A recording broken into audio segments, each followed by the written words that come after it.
Hey yo, what's up nk'ibisanzwe ni Dan P cyangwa se Dan P Music irwa ku mbuga zigiye zitandukanye kuri Instagram, TikTok n'ahandi hagiye hatandukanye. Ikiganiro cyo ni kuri Odd Media muri The Miro Show nk'ibisanzwe, aho tugenda duhamagara umusani cyangwa se umuhanzi cyangwa se undi munyempano ugiye utandukanye, tukamubaza ibibazo bigiye bitandukanye, tukaganira ku mpano yiwe. Nk'ibisanzwe uyu nguyu we turamenyeranye, ariko bro ntabwo ujye uhinduka kabisa. Welcome ahangani mu rugo. Kongeye kuguha. It's a Dr. Real Lion Original Mobaya. Mwita Mobaya. Uyu munsi turaganira ku biki sasa. Njyewe ku giti cyanjye nifuje ko twaganira kuri influencer, content creator, nyine ukuntu biba bimeze, none tukabisanisha n'umuhanzi ku giti cyiwe. Ibyo nta kibazo. Umuziki, content creators, byose ni ibintu bigenda bihura, ndetse bifite n'ukuntu bigenda bihura n'itangazamakuru. Ewana. Ariko nanone umuziki wo mu ntara n'uwo mu mujyi wa Kigali ako kantu nako byose turagenda tubigaruka, ariko wenda se hari ibintu twibaza cyangwa se tureba nyine abantu bari muri entertainment cyane. Ese nawe ku giti cyawe ni kubibona umu content creator cyangwa se influencer agira yubakira izina ku muhanzi akanamuboneraho profit, ariko umuhanzi nibigire profit abona? Wowe bibona gute? Mane ubushize hari umuntu wavuze baratunaniza ako kantu ko kunaniza ukankirira ahantu ndaza kukubwira ndaza kukubwira ako kantu kitwa baratunaniza.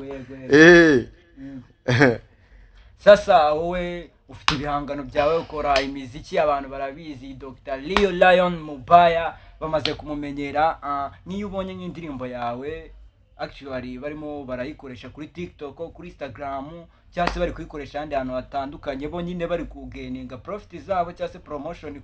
ku mbuga zabo, ariko we na profit wabibonyeho. Wowe nyine wiyumva gute nkibona bari gukoresha indirimbo zabo? Uko biri kose umuziki kwanza nyiri gihangano cyakabaye ari we gitunga, ariko nta nubwo ari bibi ko cyatunga n'undi muntu, ariko byibuze nyiracyo kikamutunga kurushaho. Niko mbyumva. Bivuze ngo aba content creator kugira mukorane bajya babishyura kugira mukorane. Ubundi content creators bakabe bishyura umuhanzi, ariko noneho byarahindutse, birahinduka ahubwo umuhanzi akajya kwishyura content creators kugira ngo bagire gute bakorane nawe. Ibyo bintu rero niho usanga bigoraniye umuhanzi ibyakamutunze, ahubwo akajya kubishora mu ba content creators, mu ba influencers. Wenda nk'urugero ubushize hari abo twashatse kuganira, ariko nyine mbona barimo ahubwo barashaka kubunijya mu mwanya w'uko ari njye wakabariye nk'umuhanzi washoye muri music, washoye nkashora amafaranga, nkaba nshaka noneho kugira ngo noneho ya music intunge nawe profit kugaruka kabisa. Nose ku muhanzi kuba yakura promotion, n'ubundi promotion ni bisanzwe mu Rwanda, benshi barishyura. Kuba wakorana no mu content creator arimo arakuzamurira impano, ari kumenyekanisha ibihangano byawe, kuko niko kazi kiwe kuba yakamamaza, arimo aragufasha. And tugaruka no ku cyiciro nyine cy'aba content creator, arimo aragufasha. We tuvuge ngo mu content creator ndi kugufasha, nagakuye no kukwishyura kandi kugufasha. Uko biri kose hariya twese dukeneye inyungu, ariko noneho ariho n'igihe ngewe umuhanzi nyiri gihangano wa mu content creator ashaka ko mwishyura, kandi cya gihangano cyawe cya wa muhanzi nacyo kizagaruka kikajya kumukorera kuri channel ye cyangwa ku mbuga ze runaka zigiye kumwishyura. Byibuze bakabaye bagabana inyungu, bakabaye bagira ukuntu bagabana inyungu. Wenda bakavuga ati wenda ibi bintu nibiramuka bivuyemo wenda views zingana gutya, tugomba kuzagabana inyungu zingana gutya, bitewe nuko wenda uriya nawe afite ibyo yazanye, nawe wazanye igihangano cyawe umuhanzi. Noneho wowe ahubwo akenshi na kenshi nawe mu content creator ushaka kugira ngo ukuzanye ngo umenyekane, ahubwo we noneho arashaka kwipromotinga kurenza wa muhanzi. Sasa ubwo ku giti cyawe no kuvuga ngo umuhanzi na influencer, content creator bagakwiye kujya nyine bumvikana mbere uko bakorana ibiganiro cyangwa ibindi bintu bitandukanye. Ubwo bwumvikane nibwo bwakabayeho kugira ngo noneho bose babashe kugira gute babashe kwinjiza. Yes. sasa umukanya ukomoje ku kantu k'Ikigali ndanekereza ko kubera ko n'ubundi kiganiro turi kuganira ku bintu bya influencer content creator muri entertainment aba influencer bagerageza kuba bakumira nyine abahanzi bamwe na bamwe ntibamenyekane bakabima nk'umwanya bo ubivuga iki urugero tuvuge ngo hari content creator runaka nukuvuga ngo we interviews azihereza nyine abahanzi abana azihereza nyine barazwi cyase ni bamwe bakuru hari umuntu atahereza interview byo bivuga iki kuba bakumira bamwe mu bahanzi mu Rwanda ahubwo noneho reka nkubwire nakandi kantu kihishe maho ngaho uvuze ku bintu by'Ikigali unyibutsa kantu bajya bavuga ngo dokoma urusyo dokome n'ingasire kana ko dokoma urusyo n'ingasire no kuvuga ngo iyo uri umuhanzi uvuye hano mu ntara ukagenda ngo ugiye kwikubita Ikigali ugiye kugira gute ugiye gutangira guhita ukubita imiziki yewe man hari igihe hagera noneho ubwo n'akazina wari ufite kagahita gasigara kakavaho burundu bivuze iki bivuze ko hari abantu bubatse inkuta z'ibyuma ikintu bita inkuta z'ibyuma uracyumva ku buryo ujya kwinjira hano ugasanga inzugi zirafunze washyiraho hari ugasanga hari ingufuri bro ukabura ahantu banira abimenera to ihano ukareba ahantu uri bumenere hakabura noneho wa muhanzi wowe ugiye gutangira gukorera hariya uvuye iwanyu mu ntara wenda bari basanzwe bakuzi umuntu wajyaga kumva hano iwanyu mu ntara noneho yarazi ngo wenda ugiye mu mujyi wa Kigali ugiye kuzamuka ewana bro ugasanga noneho ahubwo usanze hari ingufuri na bya bindi wasize inyuma utakibifashe murabazi abahanzi bagiye bavina bakavina akavuga ngo ngengeye Kigali ngiye kuba superstar kabisa ubu ngubu ndabasize ewana yagera hariya noneho umwaka wa mbere ntumwumve umwaka wa kabiri ntumwumve imyaka ikabitana ese wenda tutarajya kuri abo bahanzi tuvuge ngo kurukuta ukuntu babanira abahanzi bo mu ntara kuba bazamuka nkawe ku giti cyawe nawe ukora umuziki actually ukorera Nyagatare biro official ubu ngubu sibyo ese wowe ubona bimeze gute nyine kuba umuhanzi wo mu ntara niki yakora kugira agere Kigali abashe kuba yaba open nawe yaguke nyine avuye mu ntara ubona ari yakora ahubwo ngewe uko urimo gukomeza unganiriza ni kugenda unyibutsa byinshi ni ukuvuga ngo umuhanzi wa hano mu ntara uwo wafasha akarere k'iwanyu abantu bose bo mu ntara mu karere k'iwanyu bose barakuzi mbere yuko winjira i Kigali ahubwo ngeraho akandi karere k'abaturanyi bawe ugenda ufata akarere nurangiza ka karere ka kabiri ufata kandi karere tube tubaye turere dutatu wenda n'urugero ubwo niba warafasha akarere ka Nyagatare hita ushyiraho Gatsibo ushyireho Kayonza ushyireho Rwamagana ushyireho Ngoma ushyireho Kirehe Bugeseraho sinjyayo uraza kumbaza impamvu ntajyayo ahubwo se ko turi kugenda wikwepesha umujyi wa Kigali nyamara mubifitemo impamvu kuba mutagaragara mu mujyi wa Kigali gutugenda ukarenga umujyi wa Kigali ukagwa umuzenguruka kandi ubizi ko ariho uruganda rukuru ruri uko biri kose Kigali ntiyisukirwa ku muntu ugiye gutangira music cyangwa ku muntu uri ushaka iterambere rye mu buryo bwo kuvuga ngo ngewe ngo reka nsimbuke ubundi actually genda umva ko aba buri kintu no kuvuga ngo urutambwe utera intambwe utera ya kabiri burya ngo nta mwana ukura ngo agira gute yuzura ingobyi niyo mpamvu rero ugomba gufata akarere kamwe ugafata kandi buriya twari tugeze ku karere ka Kirehe tugiye kujya ku karere ka Bugesera burye Bugesera naho ni nkaho ari Kigali wenda wofite tekinike yawe ariko nje abahanzi ngiye nzi abenshi bagiye bagafatira mu mujyi wa Kigali utagafatiye mu mujyi wa Kigali agakorera gutyo mu ntara nka gutyo uri gukorera gahita agenda i Kigali gahita akomereza ariko we tekinike yawe niyo kuguma ugenda ufata uturere sinzi banga ririmo niba ari ukwitinya niba ari tekinike sinzi nyine nicyo nshaka kuganiriza no kuvuga ngo ubu none aha ngaha uhagurutse Nyagatare ugasimbuka uturere turimo hagati ugahita usimbuka ukagera i Kabuga cyangwa se ugahita usimbuka ukagera akarere ntuza winjiriramo hariya muri Kigali wanyuze y'Igicumbi burya uba wanyuze hariya mu Gatsata ugahita usimbuka noneho ugafata Gatsata uvuye Nyagatare ubwo abantu bo mu karere ka Gatsibo ntibakuzi Gicumbi ntikuzi n'utundi turere tugiye turimo aho hagati ese ni ukubera iki hari abahanzi bamara igihe kinini nyine batavugwa ariko babona nk'umu content creator cyangwa se influencer ubavugwaho nyine bakahita bagaruka muri game wowe nyine ubyumva gute hagati aho ngaho tukiri kuri icyo kibazo cy'aba content creator na influencer ukuntu bakagiye bakorana uko byagenda kose iyo umuntu agukozeho wari usinziriye urakanguka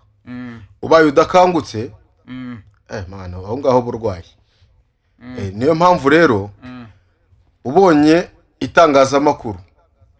cyangwa akabona influencers baje kukuvugisha baje gukangura nyine baba bagiye kugukangura tu baba bagiye gukangura bya byiyumviro byawe burya kandi ikindi wenda nakubwira nuko umuhanzi agomba guhora ari ready none se nka kuri uyu muhanzi yasohoye track indirimbo nyine kugira nyine akenshi abantu benshi bakunze kumenya indirimbo bitewe n'uturiri cyangwa se challenge nyine bagenda bakora iyo ndirimbo kandi akenshi izo challenge usanga nyine abantu bazitambutsa cyane ari aba content creator byo nyine bivugaho iki hagati aho ibintu bya challenge rero n'ubundi bigaruka nyine kuri influencer content creator uko byagenda kose aba influencer nakubwiye uko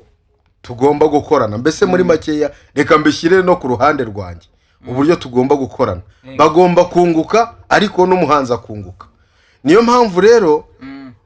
ibintu bya challenge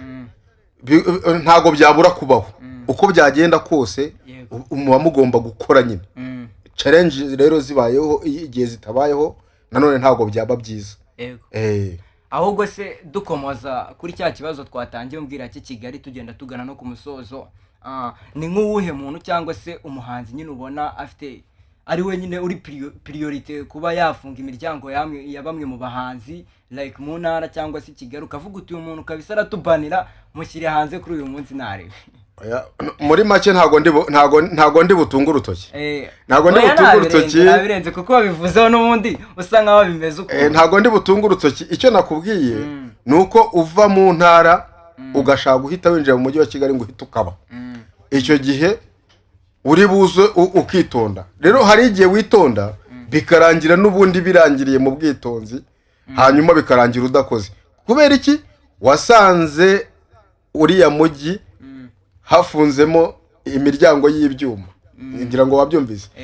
imiryango y'ibyuma no kuvuga ngo ujya kumenera hano ugasanga hafite umuhanzi wagera hariya ugasanga hafite umuhanzi bro urabaza abantu benshi bavuye hano baje Kigali iwana kugafata bikanga n'ubu ngubu amazina yabo tukaba twarayibagiwe kandi bahari batarwaye ari bazima nose wokeka ko ari nkiyihe mpamvu impamvu nyine bashatse guhita basimbuka inzego ikintu bita gusimbuka inzego kwa kundi nakubwiye ugasimbuka twa turere ugahita ushaka kujya mu mujyi ngo ukabe kandi nyamara wagomba kugenda step by step kabisa ariko no kuba wakinjira abasani Kigali ugakora ngiye numva actually nta kintu bitwaye uko byagenda kose niyo wagera ariko ubu ufite aho uturutse aho ngaho rero uturutse niho fondation tugana ku musozo ndagira ngo ugire umuntu ushimira bitewe niba ari umu content creator niba ari iki ntago mbizi ariko nyine umuntu uhereza appreciate kuba agira support aguhereza mu bihangano bya utitaye ngo ni mu ntara cyangwa se ni Kigali and then dusoze hari n'ikintu wabwira aba content creator icyo bahinduramo cyangwa se ikintu bakongeramo tugana no ku musozo uko byagenda kose ndashimira umuntu witwa Emery Touch kuko muri music igihe nayitangiriye igihe nyimazemo akenshi yambaye hafi twagiye dukorana ubuzima bwa buri munsi ugasanga arangira inama kambwira tanga wakora gutya byatumye rero mbasha gukomeza gukora so no kuvuga ngo na bya bindi nakoze byo kuva hano nka Kigali byari nka kwa kundi bavuga ngo akanyoni katagurutse nikagira gute wagiye Kigali birangwa nekamenye uko nekamenye iyo bweze ntago byanze ahubwo ririya ni ishuri no kuvuga ngo ishuri rero iyo ugiye ku ishuri ntago ujya ku ishuri ngo uvuge ngo nzaguma hariya ku ishuri nagiye ahubwo ujya ku ishuri noneho ukazagaruka bya bindi wize ukabishyira mu bikorwa na ndetse ukabibyaza umusaruro ugakora bya bindi bavuga ngo ijya kuri shihera hehe ihera ku rugo kabisa nuko nguko bimeze ngaho gira ikintu ubwira aba content creator badukurikiye influencer aba content creator icyo nababwira nuko bagomba kudufasha nuko bagomba kudufasha bakadufasha nyine kugira ngo natwe twamamare na ndetse hari abo ubona nabo bashaka kwamamara mbere yawe yakwakiriye mu kiganiro ariko warashaka kwamamara cyane kurusha wowe wagize gute wazanye igihangano. Ibyo rero byaba byiza gufashije ukamamara kuko nawe we n'ubundi yacanoye yo n'ubundi zakomeza gukora ya Instagram ye n'ubundi zakomeza ikora za mbuga ze za TikTok n'izindi zizakomeza zikora. Icyo nicyo kintu nababwira. Yes. Ese nko mu myaka 5 abafana abanyarwanda umva nyine bakwibukira ku kintu umuhanzi wakoze cyane cyangwa umuhanzi wakunze kugaragara mu itangazamakuru kuri social media wowe nyine nko mu myaka 5 iri imbere uba wumva nyine abafana cyangwa abanyarwanda muri rusange bakwibukira kuki? Mu myaka 5 iri imbere bazanyibukira ku bikorwa nzaba narakoze birimo fata birimo hapo sawa n'izindi kandi ubu ni ukuvuga ngo ubu sindyamye niyo naryama nago nasinzira kubera ko ewana njya kuryama umuziki ukankira igita kabisa. Ariko dusoza indirimbo hapo maze igihe nyumva no mu kiganiro twakoranye ubushize nigeze kumva uyivugaho ukuntu bimeze bite nyine gira ikintu uvugaho. Ewana hapo sawa rero ubundi ni indirimbo nziza ni indirimbo nteganya ko ishobora no kuzambukiranya n'imipaka ivuga ngo turabyina ku manywa dukerereza abagenzi turabyina ninjoro mpaka dukeshe abafite amacupa namwe ni mumanike ibibazo bishire stress zishire dusabane kandi tudasigana hejuru mpaka mu bicu manuka mpaka hasi ye hapo ni sawa hapo ni sawa ya mushonje muhishiwe yari Dan B cyangwa se Dan B Music. Ikiganiro cyo ni kuri Odd Media, ikiganiro ni The Miro Show.